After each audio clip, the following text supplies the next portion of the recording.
پوری دنیا قربانی پر قائم ہے، مقام قربانی ہے یہ کائنات۔ اگر قربانی کو ختم کر دیا جائے گا تو کائنات کا حسن اور رونق اور روانی ختم ہو جائے گی۔ اس لیے اللہ تعالیٰ نے ہر قوم کے اندر آدم علیہ السلام سے لے کر آخری رسول تک ہر پیغمبر کی امت میں قربانی کو رائج رکھا کہ قربانی ایک ایسی چیز ہے جو کائنات کی رونق اور حسن اور نظام کو قائم رکھتی ہے۔ آپ کوشش کریں قربانی دینے کی۔ حضور سے پوچھا گیا یہ قربانیاں کیا ہیں، یہاں سے میں نے ٹرن لیا تھا، قربانیاں کیا ہیں، ماہ ہاذہ الاضاحیہ، یہ قربانیاں کیا ہیں؟ تو حضور نے اس وقت بھی یہ نہیں کہا کہ میری سنت ہے۔ جواب تو یہ ہو سکتا تھا نا کہ میری سنت ہے۔ حضور نے فرمایا سنت ابیکم ابراہیم، تمہارے باپ ابراہیم کی سنت ہے۔ اور جو آیت میں نے خطبہ کے اندر پڑھی تھی نا، اس میں ایک سوال کا جواب دیا گیا ہے، اور میرے لیے آپ کے لیے وہ بات باعث فخر ہے۔ یہودی کہتے تھے ابراہیم ہمارے ہیں، عیسائی کہتے ابراہیم۔ اللہ نے حضور پر قرآن اتارا، کہا کل اے جڑا جڑا آخدا ہے نا ابراہیم ساڈے نے، کل انہاں نوں تسی آکھ دیو، میرے پیارے حبیب تسی آکھ دیو، بل ملت ابراہیم حنیفہ، تواڈے چو خوبیاں نہیں کہ تسی ابراہیم علیہ السلام دی ملت ہو سکو، اے مسلمانہ دی شان نے کہ وہ ملت ابراہیمی وچ اسی امت کی دیاں۔ سوچو اوے امتی کی دے ہو تے ملت کی دی ہے ابراہیم علیہ السلام۔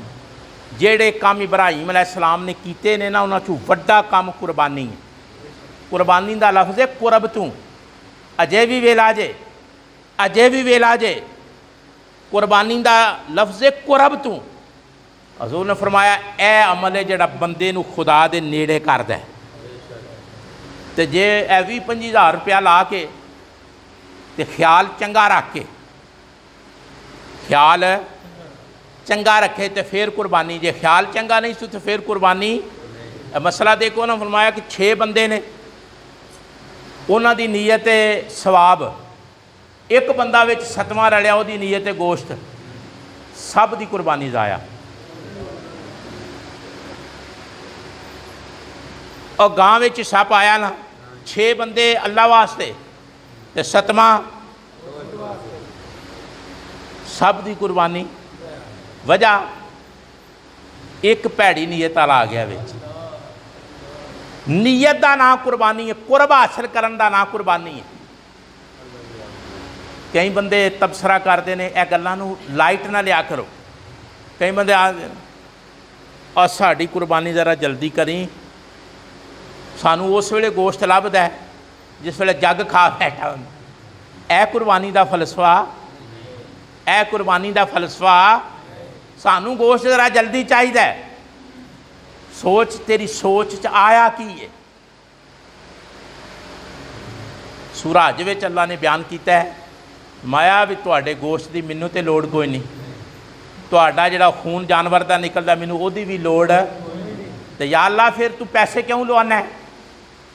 خرباں روپیاں دے جانور سبا ہو جانے نے، تینوں گوشت دی لوڑ نہیں، خون دی لوڑ نہیں، پیسے کیوں لوانا ہے؟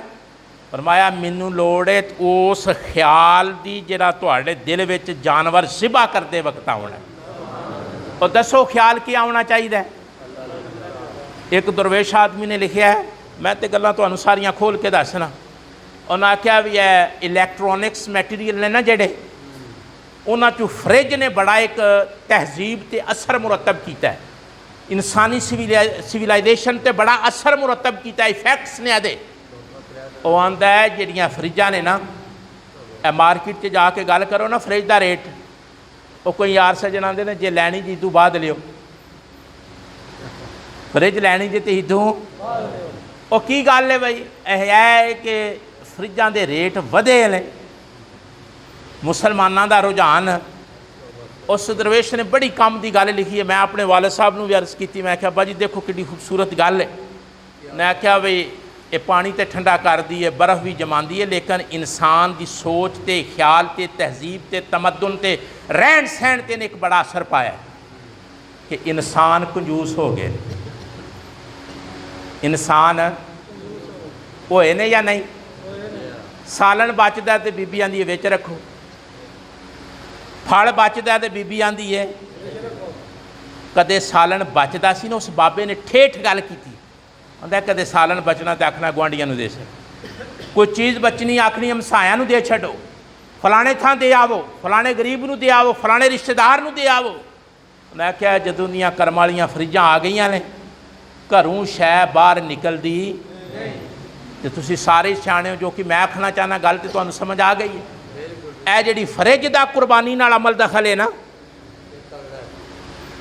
ایک قربانی دی روح نو زخماندا ہے۔ حالاں ذخیرہ کرنا جائز ہے گوشت، مطلب منع نہیں، لیکن قربانی دی روح جیڑی ہے نا اونوں زخماندا ہے۔ ایک اور ٹرینڈ ویکھیا اے واٹس ایپ تے چلیا جی، جنوں جنوں گوشت چاہیے ہوئے سانوں دسو، سوچ تو کی پیا آکھنا، ٹیلی فون نمبر لکھیا ہوندا ہے، گوشت چاہیے ہوئے ساڈے نال رابطہ کرو، تینوں نہیں پتہ کنوں چاہیے، تو نہیں سوسائٹی چ رہندا، محلے چ نہیں رہندا، پنڈ چ نہیں رہندا، دائیں بائیں چ نہیں رہندا، تینوں نہیں پتہ کنوں چاہیے، جنوں چاہیے ایمانداری نہ دسو، جنوں چاہیے ہوئے وہ سوکھی کیتے رابطہ کردا ہے، اے دل بھار چکدا ہے، اے دل بھار چکدا ہے۔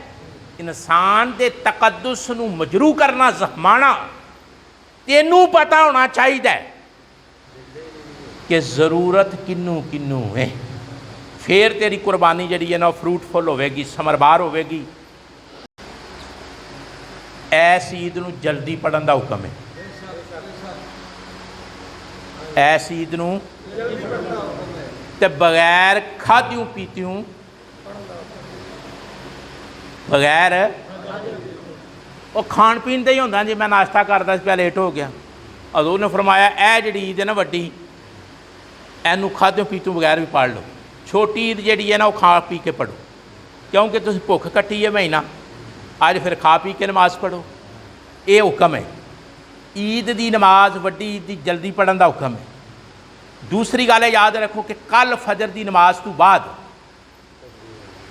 تب تکبیر تشریقات جڑیاں وہ تشریق شروع ہو جان دیاں، اے اللہ اکبر لا الہ الا اللہ اللہ اکبر 13ویں دی اثر تک، 9ویں ذی الحج تو لے کے 13ویں دی اثر تک تکبیراں ہر نماز تو بعد کہنیاں واجب نے، جماعت نال نماز پڑھو تامی واجب نے، کلیاں پڑھو تامی، عورتاں تے بھی واجب نے، گھر پڑھ دیاں نے نماز وہ بھی آکھن اللہ اکبر لا الہ الا اللہ اللہ اکبر وللہ الحمد۔ اے تکبیراں بڑیاں اہم نے، ایک ماحول پیدا ہوندا اللہ دی کبریائی دا۔